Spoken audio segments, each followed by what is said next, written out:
है वो ये देखता है कि खड़ा कौन नहीं है, नजर उसी पर जाती है। भगवान ने शंकर को देखा, अच्छा ये मेरा जमाता लगता है, मैंने कन्या इसको वरण की है, ब्रह्मा जी के कहने पर, पितामह जी के कहने पर मैंने दे दिया इनको कन्या। ये तो बिल्कुल औगणनाथ है, डमरू बजाता हुआ फिरता है, श्रृंखलाओं में पर्वत पर निवास करता है, अनेक प्रकार के महाराज अब शब्द कहने लगे रहे। शंकर भगवान ने उसकी वाणी को पिया नहीं, जिस प्रकार आप कथा पी रहे हो, केवल सुना, एक कान से सुना दूसरे से निकाला। क्या करना, ठीक है, क्योंकि भगवान शंकर ही एक ऐसे हैं, देवों के महादेव हैं, जिनको इनको अपमान और सम्मान का ज्यादा आनंद है। इनको अपमान कोई करे तो हाँ ठीक है, राजा दक्ष का अपमान सह गए। और कमाल की बात बताए, भगवान शंकर ने माता सती को ये घटना नहीं बताई। क्यों? क्योंकि माता सती को, देवी सती को भी कुछ विद्वेग होगा, क्यों बेकार में परिवार में विघटन हो। परिवार संभाल के रखना भगवान शंकर ही जानते हैं। भगवान शंकर के परिवार में आप दर्शन करो, बड़े ज्येष्ठ पुत्र श्री कार्तिकेय जी का वाहन है मोर, और भगवान शंकर के गले में रहता है सर्प हमेशा। अब जरा ध्यान देना, आपस में बहुत तगड़ा बैर है इनका, और लेकिन भगवान शंकर के परिवार में सम्मिलित है। भगवान शंकर के गले में हमेशा रहता है नाग देवता, और गणेश जी का वाहन है चूहा। अगर अकेले में मिल जाए तो सांप छोड़ेगा, लेकिन भगवान शंकर के परिवार में निश्चिंत रह रहे हैं। क्यों? क्योंकि वही तो संहार करता है, उनकी व्यवस्था है परिवार की। एक बार भी माता गौरी को नहीं बताया ऐसी घटना हुई, ऐसे तुम्हारे पिताजी ने हमारा अपमान कर दिया। आज करके मेहमानों को चाय की ना पूछो तो महाराज तांडव मचा दे। प्रेम से बोलो राधे। भगवान शंकर ने नहीं बताया। समय आया, राजा दक्ष को लगा कि शंकर ने तो एक शब्द भी नहीं मुझसे बोला, मैंने पता नहीं क्या क्या कहा, लेकिन इसको लगा ही नहीं कि मैंने इसका अपमान कर दिया। इसको समाज में सबके सामने अपमानित करना पड़ेगा। एक यज्ञ का आयोजन कराया राजा दक्ष ने कनखल में, हरिद्वार के पावन तट पर। बोले सबको निमंत्रित किया और भगवान शंकर को ही निमंत्रण नहीं दिया। सब देवतागण महाराज चलने लगे, अपने अपने विमानों में बैठ करके जाने लगे। अच्छा, अगर ये देवता चाहते तो क्या संधि नहीं करा सकते थे भगवान शंकर में और राजा दक्ष में? करा सकते थे, लेकिन नहीं कराए, क्योंकि यही तो मानव मन की दुर्बलता है। देवता भी दिखाना चाहते हैं कि देखो आपकी ससुराल में हम जा रहे हैं और आप यहीं बैठे हो।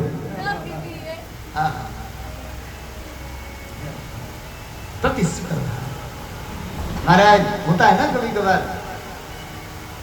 अच्छा, अगर जाते तो चुपचाप निकल जाते, कोई जरूरी थोड़ी है कैलाश पर्वत पर होकर ही विमानों से जाओ, जरूरी तो नहीं था।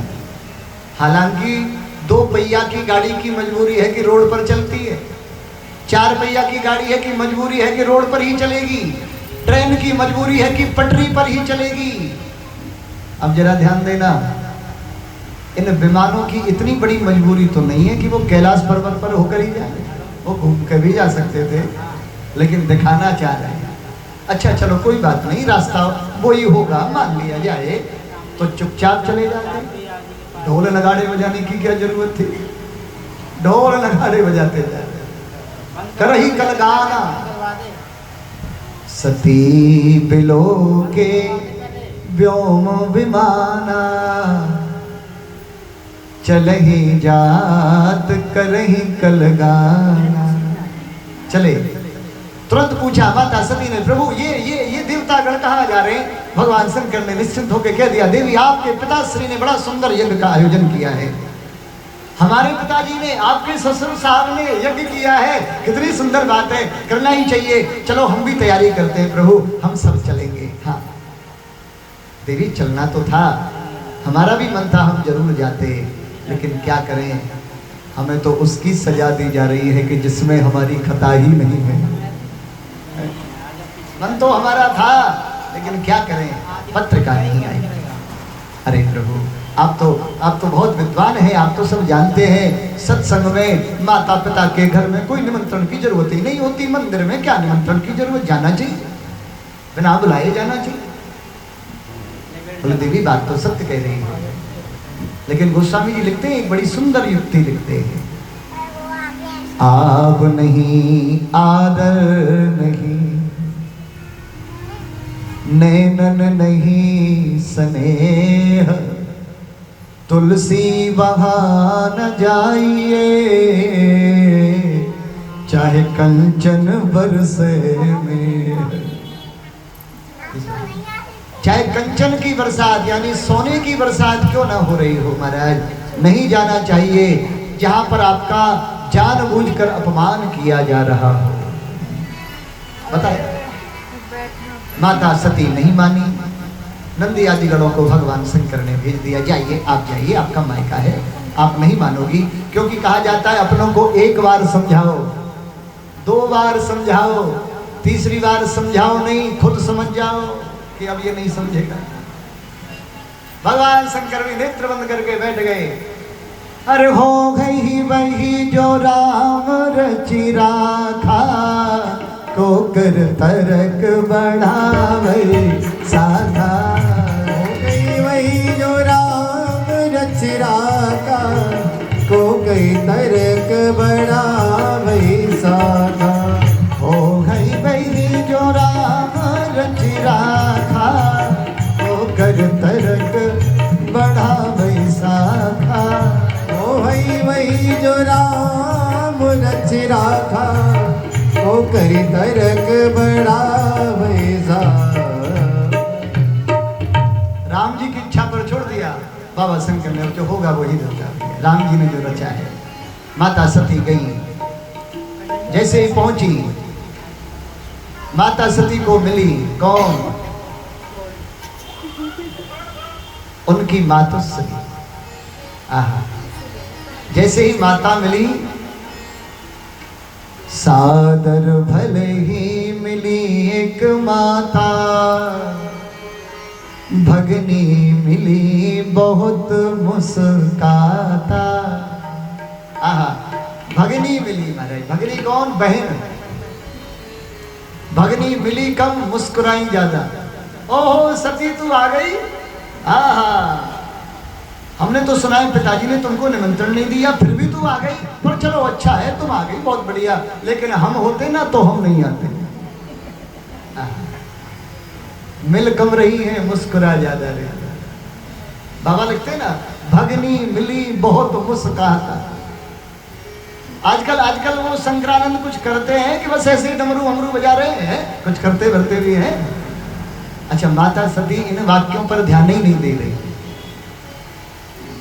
माता मिली सादर भले ही मिली एक माता। अच्छा, माता का हृदय तो माता का होता है ऐसा। जैसे अपनी कन्या सती को देखा, माता का हृदय द्रवित हो गया महाराज, आंखों से आंसू झरझर बह रहे। बेटा मैं तेरी ही तो बाट जो रही थी, सब आ गई मेरी कन्याएं, बस तू ही नहीं दिख रही थी। तू आ गई, तूने बहुत अच्छा किया, अंक में भर लिया माता ने, तूने बहुत अच्छा किया बेटा। मैं तेरे पिताजी को समझा दूंगी, तुम चिंता मत कर। हाँ, मैं समझा दूंगी। दक्षिण कछु पूछी कुशलाता। राजा दक्ष आए, देखा सती आई है, मुंह फेर करके खड़े हो गए, बात तक नहीं कर रहे, अभिमान से भरा है राजा दक्ष। माता सती उस अपमान को भी पी गई महाराज। जैसे ही आगे यज्ञ भूमि में माता का प्रवेश हुआ, द्वार पर स्पष्ट अक्षरों में लिखा है, यहाँ पर कैलाश पर्वत निवासी शंकर का कोई स्थान नहीं है। ध्यान देना भैया, माता सती अपना अपमान सह गई, लेकिन भगवान श्री विश्वनाथ का अपमान नहीं सह पाई। उन्होंने कहा तुमने भगवान शंकर को अपमान करने के लिए ये यज्ञ रचना की है? तो सुनिए पिताश्री, तुम्हारा अभिमान भरा शरीर है, अपमान भरा मन है। आपके शरीर के द्वारा ये प्रदत्त शरीर इसको मैं अब रखना पसंद नहीं करती। तुरंत अपना अपमान सह गई, लेकिन माँ भगवती आज शंकर भगवान का अपमान नहीं सह पाई। उसी यज्ञ की आहूत में आज राजा दक्ष को तथा जितने भी वहां ब्राह्मण बैठे हुए थे, देवगण बैठे हुए थे, उनको श्रापित करके माता बोली है, जिसने यहाँ पर भगवान शंकर की निंदा कही है या सुनी है, कही सुनी जिन शंकर निंदा, वो सो फल तुरत लहब सबका हो, भली भांति पछतावे पिता हो। वो तुरंत फल लेगा, अभी लेगा, इसी समय लेगा। क्यों? क्योंकि भगवान शंकर की पूजा का भी फल तुरंत ही मिलता है, इसलिए उनके अपमान का भी फल तुरंत मिलेगा। देखते ही देखते भली भांति मेरे पिताजी पछताएंगे। इस बात को कह करके माता सती ने अपने देह को आहूत कर लिया, और जैसे ही देह आहूत हुआ, नंदी आदि गण जितने भी आए थे उन्होंने यज्ञ को विध्वंस करना प्रारंभ कर दिया। महाराज जितने ब्राह्मण आए थे, संत आए थे, सबको भगा दिया। भगवान शंकर के कान में सूचना पहुंची कि माता देवी सती का अगर देहवासन हो गया है, शरीर आहूत कर लिया है। तुरंत बाबा क्रोध में आए, अपनी जटा से एक केश उखाड़ करके पत्थर पर पटक कर मारा। गौसी से ही एक वीरभद्र नाम का गण पैदा हो गया, और वीरभद्र को आदेशित कर दिया भगवान ने, जाइए जहां पर सती का देहवासन हुआ है, देह त्याग हुआ है, उस यज्ञ को तुरंत विध्वंस कर दिया जाए। जो सामने आए हटा दो संसार से। महाराज आया वीरभद्र जी जैसे आए, सामने आ गए राजा दक्ष लड़ने के लिए।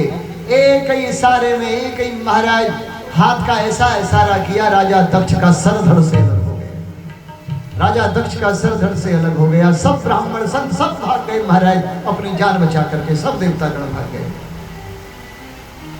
सब देवताओं ने देखा जिस यज्ञ से इस पृथ्वी माता का, इस वायुमंडल का, समस्त प्राणियों का, जीवात्माओं का, समस्त जीवों का, चाहे वो अचल है चाहे चल है, चाहे कोई जड़ है चाहे चेतन है, सबका भला होता है, सबको प्राणदान मिलता है, सबको जीवन मिलता है, उस यज्ञ को ही विध्वंस कर दिया। हो सकता है प्रकृति पर संकट आ सकता है। भगवान शंकर की चरणों में उपस्थित हो गए कैलाश पर्वत पर सभी देवगण और गाने लगे।